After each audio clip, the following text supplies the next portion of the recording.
توفي هلي الرحباني الابن الأصغر للسيدة فيروز عن 68 عاما بعد مسار صحي شق رافقه منذ سنواته الأولى.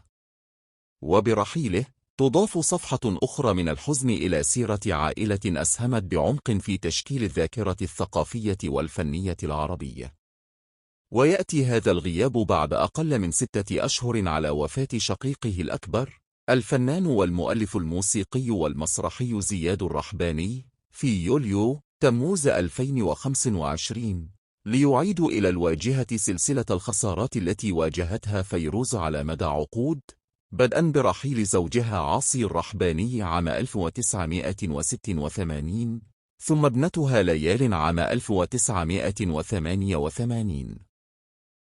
عاش هلي الرحباني بعيدا تماما عن الوسطين الفني والإعلامي، فمنذ طفولته عانى من إعاقة ذهنية وحركية جعلت حياته اليومية بحاجة إلى رعاية خاصة ومرافقة دائمة. وعلى مدى سنوات عمره اختارت فيروز أن تبقيه خارج دائرة الشهرة وأن تتولى بنفسها رعايته في خيار عائلي ثابت عكس علاقة استثنائية جمعت أما بابنها.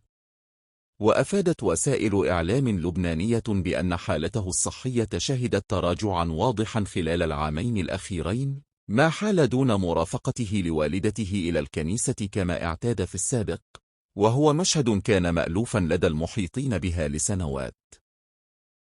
ورغم ابتعاده عن المشهد الفني، ظل هلي حاضرا في السيرة الإنسانية لفيروز.